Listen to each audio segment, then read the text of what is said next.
Hi, I'm April. I'm a former addict. So typically you would hear somebody in an AA meeting or in any kind of addiction setting saying that addiction is permanent, that we are at best a recovering addict. But I'm going to show you exactly how and why I can say that I'm a former addict, that I'm done. So I've always been incredibly obsessed with my love life.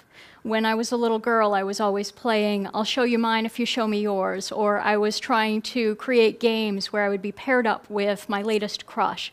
I was constantly getting in trouble for doing things that a nice young lady shouldn't do. When I was a little girl, my mom was always trying to curb my crushes and settle down those tendencies. As a teenager, I wouldn't say that I was exactly promiscuous, but I was always very eager to please that one. You know, it was always about that special one, but there was, a lot of pleasing. But there were also a lot of expectations. I was a needy girl. So I had a lot of desire and need for that honeymoon phase to just go on and on and on, and that continued into my adult life. To the point where, at the latest example of that, about 8 years ago, I was pretty much on the floor in the fetal position, ready to end it all. And now I know that that was ridiculous, to be that upset and that distraught over the end of a honeymoon phase of a relationship, but it had happened again and again in my life. And it was this pattern. And I spent a good 3 years trying to fix my wife because I couldn't understand how someone else couldn't constantly want that passion and that intensity every moment of their life, and especially in the romantic relationship. So I always thought there was something wrong with them, something wrong with the other person. And then some bolt of lightning hit me, and I realized I was the common denominator. In all of those situations, I was the one with that need. Well, these other people were fine with the end of the honeymoon phase, but to me it was devastating, like someone was trying to kill me. So I basically set about trying to figure out what it was that was up here that devastated me when everybody else just took this as a matter of course. So I went to therapy. I took a Reiki class. I started meditating. I started reading every self-help book I could find. And in the process, I actually even became an energy healer and a spiritual coach at some point in all of this as well. And while all of this was helpful, it was just helping me to get a little better and a little better and a little better. Nothing actually fixed it. No matter how I could reframe my thoughts, no matter how I tried to change my thinking, connect with my higher self, all of it just helped me cope. It didn't actually fix the problem. I still had the longing, I still had the reactivity, I still had the pain. I just knew how to talk myself down from it. I knew how to make myself feel better in the moment after I noticed the struggle. But nothing actually fixed it. And isn't that what we all want, is just effortless peace? For things to actually get better and stay better, and not to have to constantly talk ourselves down, not to constantly have to try to make ourselves feel better, and not to constantly have to try to be in the moment, but to actually just be able to be in the moment without that effort. So we're looking for that, that ability to move out of the constant efforting. So all of this, it really has a lot to do with addictive tendencies in general. When we have addiction, and honestly, all of us have some level of addiction. There's all kinds of addiction, and of course, we've seen a lot in the news lately with narcotics, and the obvious addictions that we all know about: alcohol, drugs, smoking. These are obvious addictions. But there's these commonplace, everyday addictions that are almost acceptable in our culture, like TV, social media, food. There's all these different ones that we all tend to use. We all resort to something. And really, what those addictive tendencies are doing is helping us to avoid pain. When we resort to something addictive, any kind of addictive behavior whatsoever, it's to avoid pain. And yes, absolutely, current day pain, work stress, relationship stress, things like that are things that will tend to make us resort to an addiction. But usually it starts with something from our past.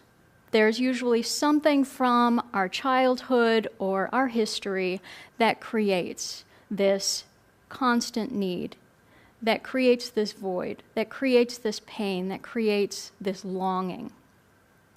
There's a great physician who has done a ton of addiction research named Gabor Mate, and he really wants us to take a different approach to addiction. And the question that he asks is not why the addiction, but why the pain. And that's where we really need to focus. So moving into that, and there's a lot of ways to look at that pain and where it comes from. There's a sex therapist, and his book is The Erotic Mind, and his name is Jack Morin. He believes that we as adults use our sex lives to try to get the emotional needs met that weren't met when we were children. So he suggests that we write down our top 2 favorite sexual fantasies and our top 2 favorite sexual moments of all time. So basically, if your sex life could look any certain way, what would that look like for you? And then taking each of those scenarios and boiling them down to what emotional needs do those meet for you? And then, really taking that and getting that boiled down. And I have to say that it's not always about sex. A lot of times our sex lives show us the biggest issue. It can lead us, it can be the big arrow pointing to our biggest issue, our biggest need, and our biggest longing. But really, it can show up in so many different ways. Let's say you're somebody who longs to have a baby, and you just can't. Or you're striving, and you're striving, and you're striving for success, but you can't get there. Or you just need that big fancy car. So you want to look at what are the emotional needs that are going to be met in that. Because it's not the actual thing that we want. What we really want is what we think we're going to feel emotionally when we get that thing. So what is it? If you would have that baby, would you feel, that your parents are proud of you? Would you feel normal? Would you feel like you're going to get unconditional love from that child? If you had this success at work that you've been craving, would you feel finally validated or secure? So, and if you got the car, if you got that fancy new car, how would you feel? Would you feel special? Would you feel better than other people? So you really want to look at what that is. And now what I want to have you do is really think about what keeps you up at night. What do you long for? What do you ache for? What do you feel like you can't breathe without? And then think about what is the emotional need that would meet for you. And really bring that up. And then, basically, once you've got that root, that's really, a big root. And then I want you to ask yourself, when was the first time that need was not being met for you in your life? Were your parents able to meet that need for you? Did your siblings rob you of having that need met for you?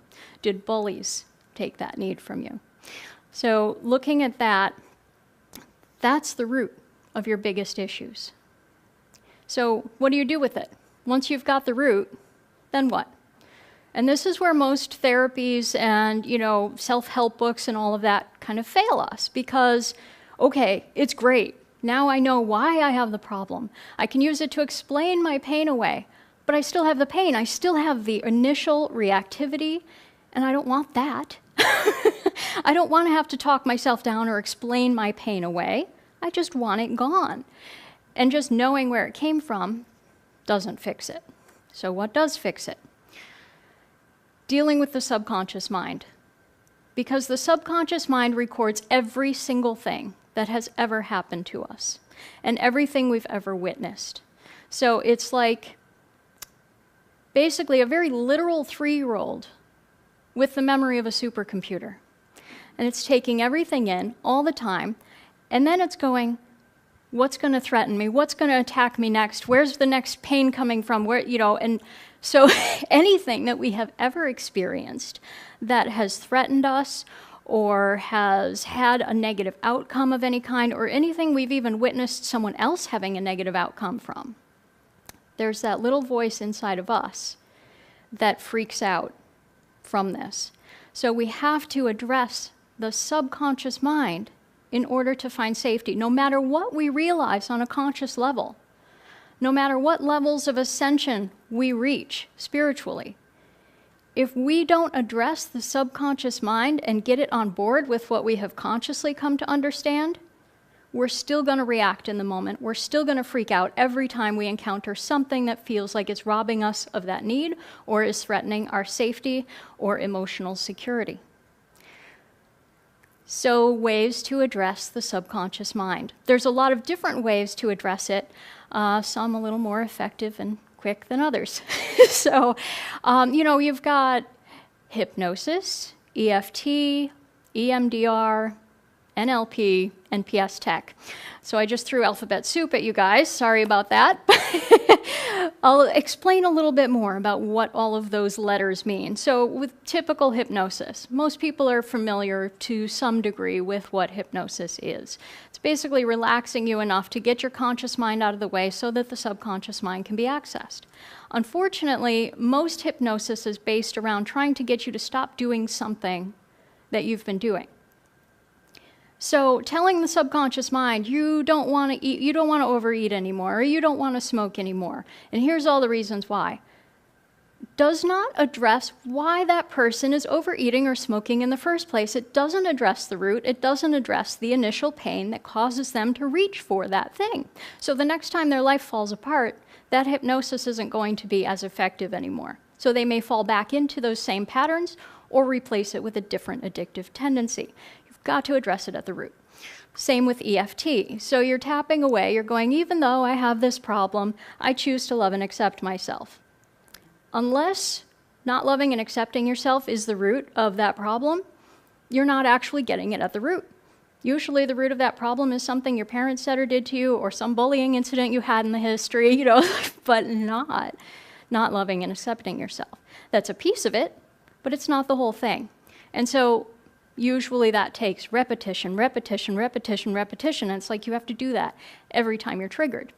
And eventually it might slowly work its way out. And NLP. So this is neuro-linguistic programming. And essentially that's using a bunch of very specific wording, phrasing, or visualization techniques that help you to get your subconscious mind to sit up and pay attention. A lot of motivational speakers or marketers will use this to kind of get you to be on board with what they have to say or what they're selling. I'm not particularly gifted at NLP, so you guys are safe today. I'm not pulling any tricks on you. And then EMDR. EMDR is probably one of the most effective so far as traumas and phobias go, because what it does is uses either eye movement or body movement to stimulate both sides of the brain so you can reprocess a problem. It basically takes a trauma or a fear out of the amygdala, which is where you have your fight or flight response, and puts it in a different part of the brain so you can process it differently. What I feel is missing in EMDR is suggestion as to what to do with that, how to move forward from that.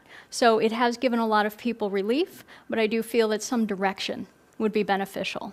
So my favorite tool to deal with traumas, phobias, or even like stupid little things you worry about on a day-to-day basis. And I don't care if it's like your husband handing you the wrong color popsicle. If that's what's bothering you and you can't let it go, this tool helps you fix it. So from the biggest thing to the littlest thing, this actually works on it. So it's called PSTEC, or Percussive Suggestion Technique, and it combines all of the different brain reprogramming tools into one tool. And the best part is it's free and you can do it on yourself. You don't need a therapist to do it with you. You don't need, anything outside of you to do this tool. I will include the free link in my profile so that if you guys want to get a hold of this for yourselves, you can download this for free on your own through my profile. But essentially, it just takes every single tool that has ever been proven effective for the subconscious mind, puts it into one tool, and just unplugs the negative emotional response to whatever is bothering you. So what I did to fix myself, and the reason that I can finally say that I'm no longer an addict, is I wrote down my top 2 favorite sexual fantasies, my top 2 favorite sexual moments of all time. All 4 of them were boiled down to being wanted, with a capital W. So I asked myself, when was the first time you were unwanted? Did your parents want you? And this huge light bulb went off over my head because I had been an unwanted pregnancy. And so from the very moment my mother found out she was pregnant with me, even though by the time I was born she loved and welcomed me, I carried in me my whole life programming that I was unwanted. And I went around constantly trying to get everyone to prove they wanted me. And it was the end of the world whenever that wasn't being proven to me. So I used PSTEC to think about every moment in my life I could think of that exemplified being unwanted or feeling unwanted, and essentially perceiving myself to be unwanted because it wasn't actually true that I was unwanted in most of the situations. While I felt the pain of feeling unwanted in my more recent situations, and it was gone. Gone. The obsessive thoughts, the reactivity, the wanting to be wanted, the needing for my wife to constantly be all over me and flirting with me, gone. And on top of that, I used to need to be famous all the time, and I don't care about that anymore either. So it really undid so much for me, and that was about 3 or 4 years ago that I did that process. It has yet to come back in any shape or form. And I've seen this in so many other people now. And it's because we got it at the root in the subconscious mind. And that is the key. All of the other stuff helps, and it is important. But you've got to also address it in the subconscious mind so that you're not constantly having to bring yourself back to mindfulness, not having to constantly reframe your thoughts and talk yourself down from the triggers. If you really want to be free, you've got to deal with it there. I'm April Adams, and I'm a former addict.